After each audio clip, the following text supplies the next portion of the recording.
Bueno, por supuesto, hay mucha repercusión por la decisión de la Corte Suprema de Justicia de finalmente reafirmar la condena a 6 años de prisión de la ex 2 veces presidenta, vicepresidenta, diputada, senadora, bueno, actualmente conductora del Partido Justicialista, para que cumpla finalmente esta detención, que es por 6 años, y también la inhabilitación absoluta, en este caso para competir por cargos provinciales o nacionales. No puede presentarse más a ningún cargo.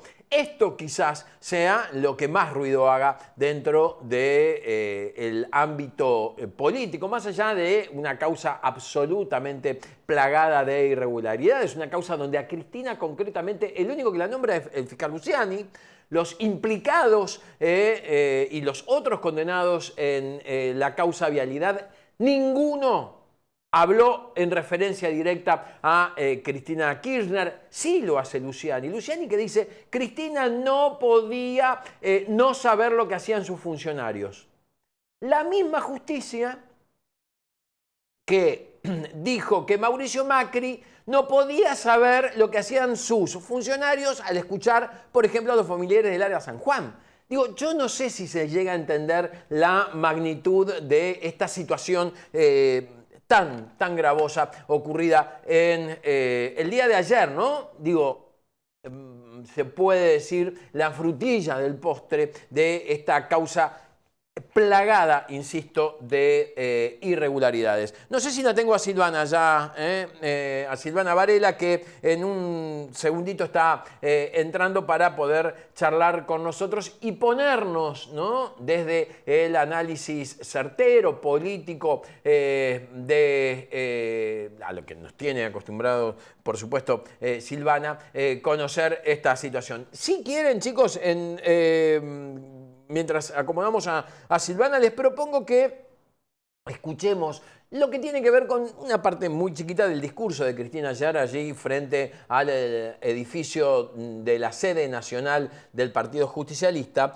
donde habla de lo que más preocupa, o por lo menos lo que más le preocupa a Cristina, ¿no? Ella dijo, condenarme a mí es un acto de dignidad. Bueno, al cepo judicial y al cepo del sueldo, la justicia ahora le agrega cepo al voto popular, ¿no? La proscripción claramente que siente Cristina para con su gente, con sus votantes, que finalmente muestra que Cristina no va a poder ser candidata a diputada como lo había planteado justamente una semana antes. Esto decía Cristina, mirá. La verdad que esta Argentina que hoy estamos viviendo no deja de sorprendernos, porque al cepo del salario que le ha puesto el desgobierno de Javier Milei, ahora el Partido Judicial le agrega el cepo al voto popular. Una novedad realmente.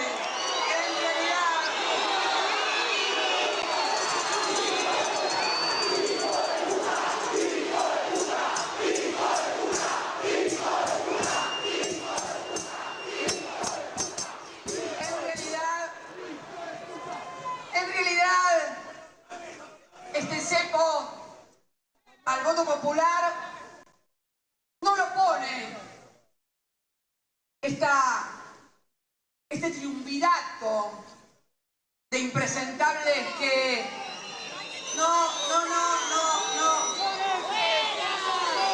Este triunvirato de impresentables que funge como una ficción de la Corte Suprema. No se confundan, son 3 monigotes que responden a mandos naturales muy por arriba de ellos. Que nadie se confunda, porque lo peor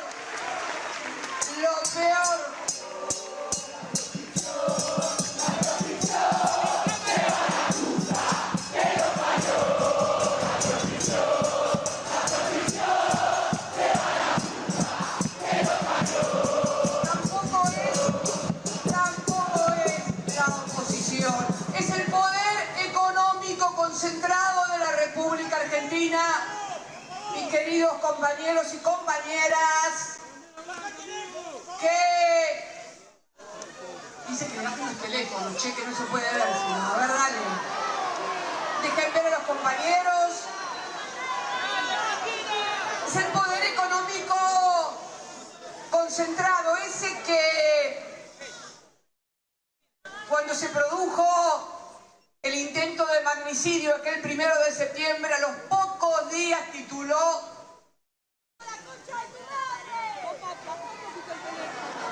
Amén.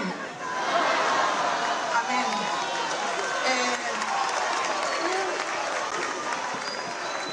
A los pocos días del intento de magnicidio tituló La bala que no salió, pero el fallo que sí saldrá.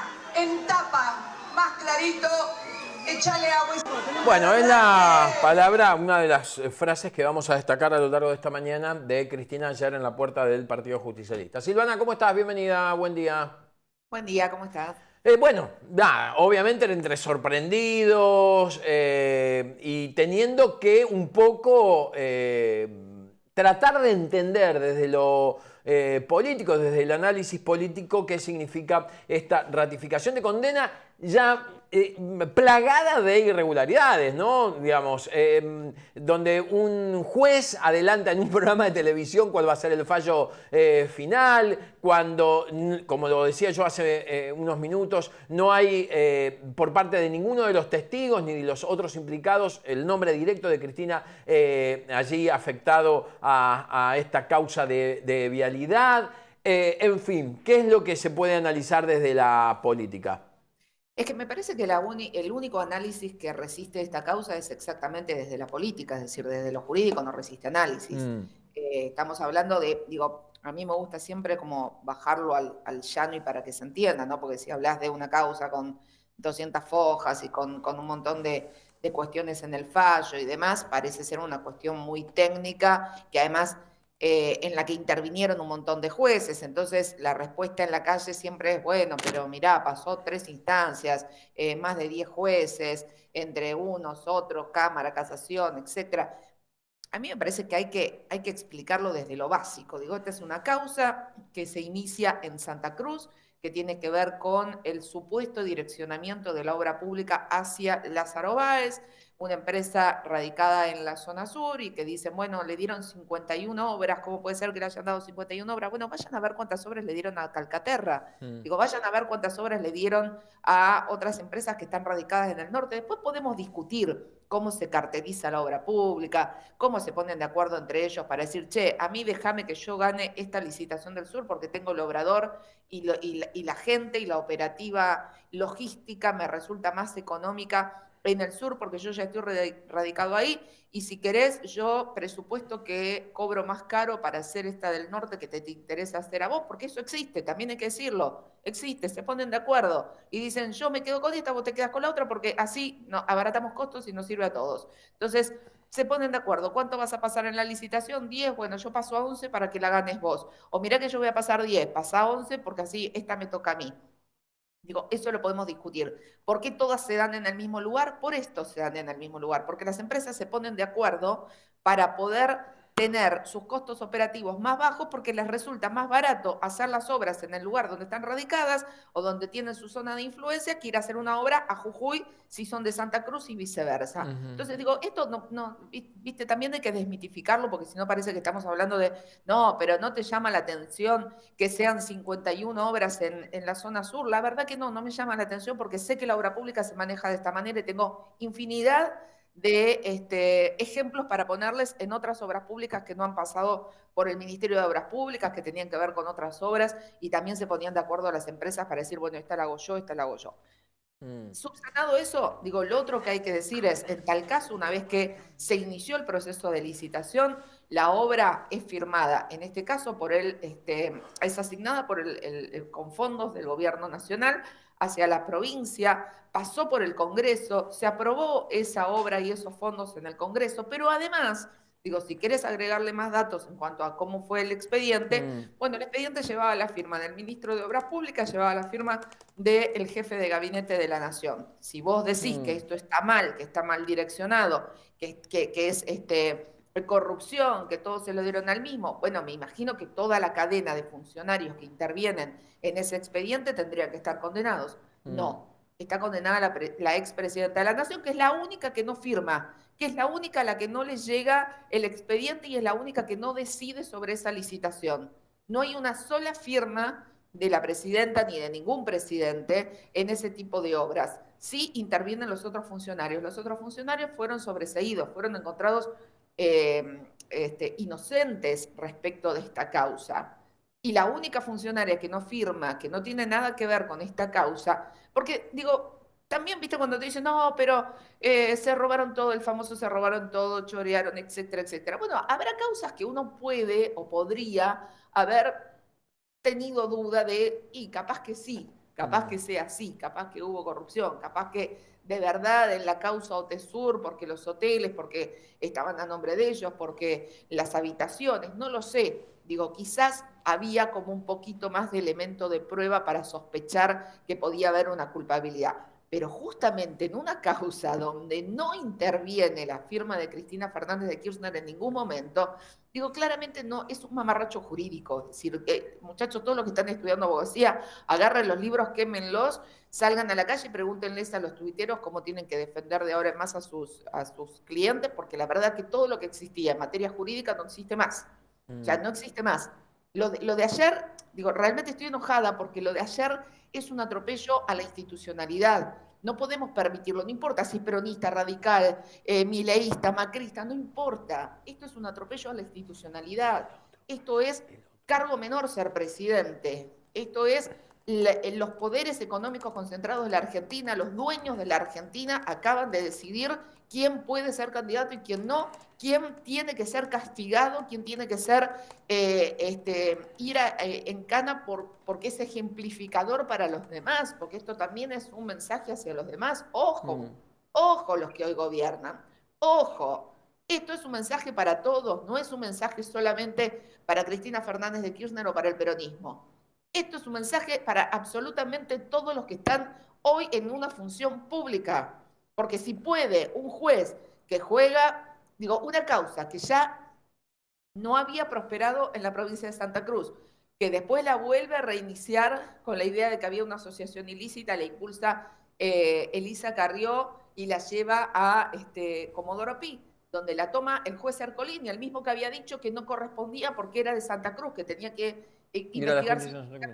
Bueno, termina abriendo la instancia de que sí se investigue la justicia federal y después pasa esa causa por jueces que, digo, esto se impulsa también a través de Iguacel, porque la causa original la había impulsado Elisa Carrió, el que la reingresa a la justicia federal en el 2016 es Javier Iguacel, que en ese momento estaba al frente de Vialidad Nacional, funcionario de Mauricio Macri, recordemos, ¿no? Digo, todo esto viene de ahí, de jueces que estaban vinculados con Mauricio Macri, de una corte donde incluso Mauricio Macri había asignado 2 jueces por comisión, por decreto directamente, ¿no? También recordemos cómo se manipuló en ese momento la corte, con jueces que fueron al Lago Escondido, tipo viaje de egresados, en un viaje pagado por el grupo Clarín, que no estamos hablando de Clarín, cuando hablamos de Clarín, digo, no hablamos de Clarín, TN, como multimedio, como cuestión de bajada de línea ideológica de un medio, que vos podés estar más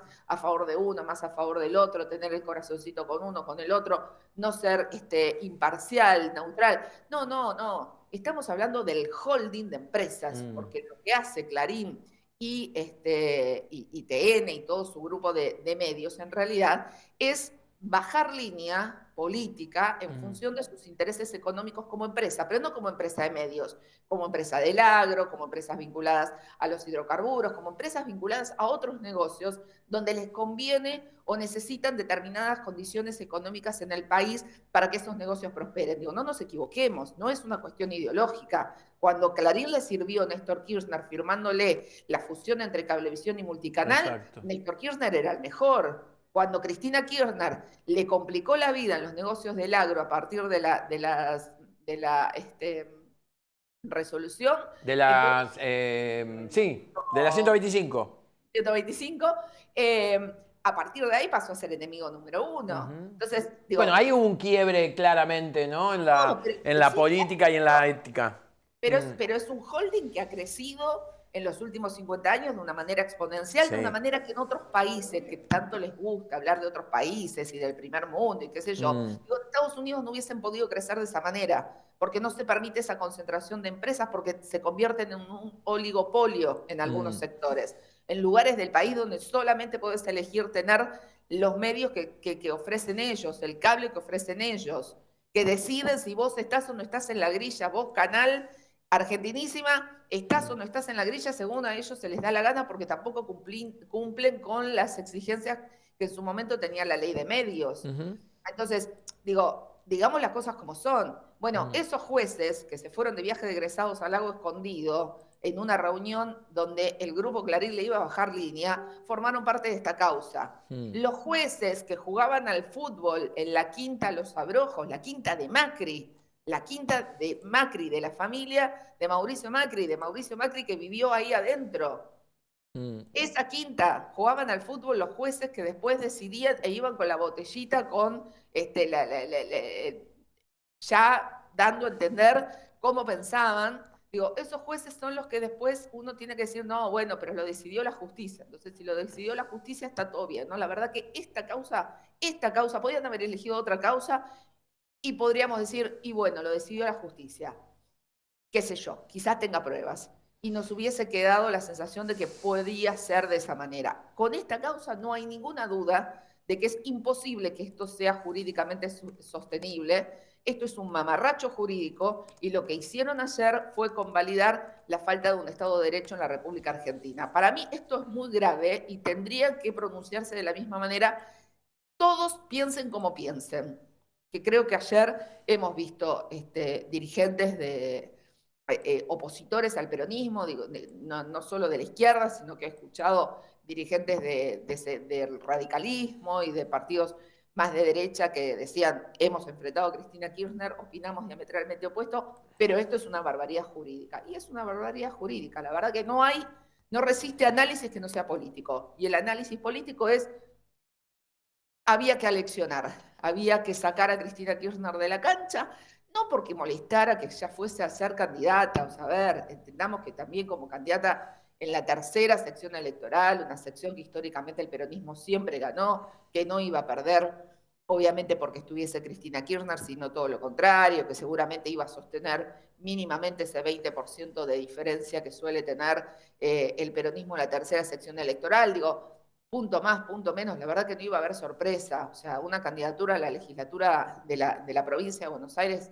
no era algo que le pudiese preocupar hoy a ningún sector político, ¿no? Digo, y tampoco creo que uno pudiera decir, bueno, porque gane por 20 puntos la tercera sección electoral, quiere decir que va a ser la próxima candidata a presidenta. Sí creo que quizás a alguno le preocupaba que si este gobierno no camina bien y si la situación económica se termina desmadrando, porque hay un caldo de cultivo como para que eso ocurra, porque hay un sostenimiento ficticio de esta supuesta estabilidad económica y a costa de un montón de sacrificio de un montón de gente, me parece que quizás sí alguno pensaba que, bueno, que con esto quizás en el 2027 podía llegar a no ser Axel Kicillof, que es lo que venía diciendo la interna del peronismo, que podría ser el candidato natural, sino que podía incluso darse la posibilidad de un nuevo periodo de Cristina Kirchner, pero la realidad es que, digo, me parece que no pasaba por ahí o no estaba en ese momento en la cabeza de Cristina pensar en el 2027 en esos términos. Sí, creo que obviamente pensaban en términos de reconstrucción del peronismo, que venía teniendo un proceso interno además muy complejo, ¿no? Digo, es hasta raro desde el punto de vista político, si se quiere, que lo interrumpan en ese momento, porque la realidad es que en política hay una premisa que es, bueno, si el enemigo se está equivocando, déjalo que se siga equivocando. Y el peronismo venía equivocándose, porque venía teniendo un internismo muy fuerte, venía desangrándose hacia adentro, venía con muchos trapitos al sol. La verdad que, digo, esto une al peronismo, porque sin duda que el peronismo tiene esa dinámica de nos podemos pelear entre nosotros, pero si viene uno de afuera a tocarlo, automáticamente se ponen espalda contra espalda y salen en defensa uno de todos y todos de uno. Y además, hemos hablado con vos en las semanas anteriores cuando hablábamos de la interna del peronismo y yo decía, el peronismo perdió el propósito, el peronismo perdió el eje de la representatividad, de a qué sector representa, de cuáles son las propuestas, no solo de enamorar, sino de representar, de decir, bueno, a ver, ¿qué valores voy a proponer en el siglo XXI? ¿Qué temas jurídicos, legal, políticos, de trabajo, de estudio voy a proponer en el siglo XXI? Porque había que como pensar en un ayornamiento también en eso, decir, bueno, no podés seguir hablando de, no, porque los derechos laborales, que los entendemos y los necesitamos, pero digo, también hay que adecuarse a los trabajos del siglo XXI, a la situación de trabajo donde vos no tenés un trabajador que ingrese a ser ferroviario y se sienta parte de la familia ferroviaria y esté pensando en jubilarse como ferroviario. Digo, cambiaron un montón de parámetros. Bueno, el peronismo a mí me daba la sensación de que desde lo político y desde la representación de esos sectores venía como un poco perdido, ¿no? En el tiempo, de esto decir, che, fíjate que tu sector de representatividad en gran medida es el que votó a Javier Milei, que se supone que ideológicamente está en las antípodas, pero bueno, evidentemente algo vos no le resolviste en el día a día de la vida de la gente. Yo creo que esto que sucedió ayer, paradójicamente, lejos de hundir al peronismo, como creerían por ahí algunos que propiciaban esta condena, lo termina uniendo, lo termina, le termina dando un propósito, le acaba de dar un propósito de lucha, le acaba de dar un propósito de movilización, le acaba de generar que gente que no fue a votar en todas las elecciones que se celebraron hasta ahora adelantadas en las provincias y en la ciudad de Buenos Aires, posiblemente en la provincia de Buenos Aires quieran salir a votar y en el resto de las provincias también, porque empiezan a sentir que de alguna manera tenemos que manifestar que estamos acá, que estamos presentes, que queremos esto, que repudiamos lo otro. Y a Cristina la acaba de convertir en bandera. O sea, si Cristina ya estaba dentro de los libros dorados de la historia por su trascendencia como política en la Argentina y en el continente, y haber sido 2 veces presidenta y una vez vicepresidenta, y ser la presidenta del Partido Justicialista, el partido más grande de la Argentina en términos históricos, de los que están todavía presentes. Digo, me parece que esto sin duda la acaba de convertir en bandera, ¿no? Es decir, es estatua a partir de ahora. Digo, Cristina no necesitaba ser legisladora provincial, lo que necesitaba era movilizar y lo mismo va a movilizar desde su casa en este caso, ¿no? Pero además lo acaba de unir. Vos fíjate que ayer y hoy desfilaron todos los que se suponía que tenían algún tipo de desacuerdo, de rispidez. Digo, estuvo Moreno, estuvo Felipe Solá, estuvo Axel Kicillof, estuvo Massa, digo, todos los que estaban más cercanos y menos cercanos, todos pasaron y van a pasar por la casa de Cristina Kirchner. Entonces, digo, no hay otra lectura que no sea política. No creo que el gobierno quisiera esto, sinceramente. Yo creo que el gobierno la quería en la cancha, la quería candidata, la quería chiquitita además, porque, insisto, la candidatura a legisladora provincial en la tercera sección electoral era una candidatura chiquitita para una persona con la estatura de 2 veces presidente, una vez vicepresidente y presidenta del partido de la oposición, más importante de la oposición. Era una candidatura chiquitita. Ahora la dejaron sin esa candidatura chiquitita, ahora la convirtieron en bandera, la convirtieron en mártir de la política argentina.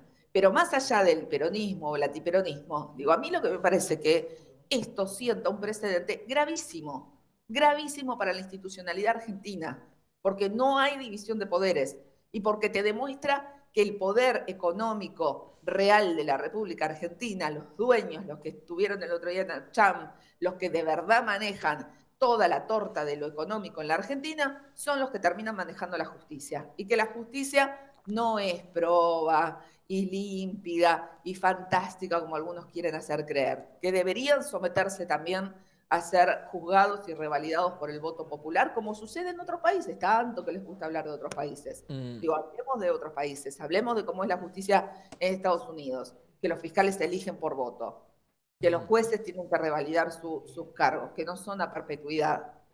Digo, bueno, a mí lo que me preocupa como argentina, como una persona que, digo, yo me crié o crecí en dictadura y vi lo que significaba no poder ir a votar y lo que significaba que determinados sectores digitaran qué es lo que se podía y lo que no se podía hacer, donde no había posibilidad de disidencias, donde era peligroso ser disidente. O sea, la verdad, a mí esto me preocupa desde lo institucional, mucho, mucho. Digo, no resiste análisis jurídico, realmente, no resiste análisis jurídico. No hay manera que me digan, no, bueno, pero la justicia, no, bueno, pero hay que respetar. No, yo no respeto lo que no merece ser respetado. Digo, no respeto solamente por cargos, por nombres. Digo, yo respeto la justicia como respeto al barrendero de la puerta de mi casa. Digo, no me hace diferencia un juez de la corte con el señor que se levanta a las 4 de la mañana a barrar la puerta de mi casa. Lo respeto por igual en la medida en que se comporten de manera respetuosa para sus cargos o para sus labores. Y estos señores no se comportaron de manera respetuosa porque esta causa jurídicamente es un mamarracho. Y ellos tenían que haberlo analizado desde lo jurídico, pero decidieron desde lo político. Silvana, ¿me aguantás un minutito? Porque es muy interesante seguir escuchando y escuchándote en este análisis. No es menor el dato de donde Cristina ha pedido la domiciliaria, digo. Muchos decían, bueno, ahora se va a ir al Calafate, alejada absolutamente de la política. Otros hablaban de la provincia de Buenos Aires, allí por la zona de Mercedes. Bueno, digamos, hay posibilidades de que pida los cambios, pero se queda en el centro político, ¿no? Digamos, básicamente en la ciudad de Buenos Aires, en el domicilio que había fijado. A ver, es cierto que hubo un intento de búsqueda de una propiedad que reuniera las condiciones necesarias para tenerla a ella en Mercedes en su momento, pero esto fue antes de diciembre, cuando también había habido un rumor de que podía darse esta condena antes de la feria judicial. Bueno, finalmente no sucedió y me parece que ya con ella al frente del Partido Justicialista y con las circunstancias de cómo se están dando las cosas en este momento, probablemente hayan considerado que lo mejor era la Ciudad de Buenos Aires, incluso me parece que por una cuestión de seguridad, ¿no? Digo, una cuestión de que, bueno, ella tiene la posibilidad incluso de pedir el no uso de la tobillera, que fue otra de las cosas que también solicitó, no tener que utilizar la tobillera que controle, porque estamos hablando de una persona que ya de por sí tiene una custodia permanente de Policía Federal, no solo por haber sido ex presidenta y vicepresidenta, sino también por aquel atentado donde le gatillaron, entonces hubo un refuerzo de su custodia, con lo cual digo, está absolutamente monitoreada sin necesidad de tobillera para saber si salió o no salió de la casa, porque no puede salir de la casa si no es con la custodia y no lo hace nunca. Así que creo que habrán considerado que desde el punto de vista de la logística de la seguridad y desde la operatividad de todos los que van a pasar a desfilar por su casa, que se va a convertir en la nueva Puerta de Hierro, no tengo duda, me parece que, bueno, que habrán considerado que lo mejor era estar ahí en esa zona, que además está cercana a la hija, bueno, está obviamente, como decís vos, en el centro del poder. Hablando de la campaña, en la ciudad de Buenos Aires, en el barrio de Constitución. Quiero que hablemos también un poco más de eso y también qué va a pasar con la conducción del PJ, porque no deja de saber que, o de pensar, no se deja de pensar qué es lo que va a ocurrir con la conducción del PJ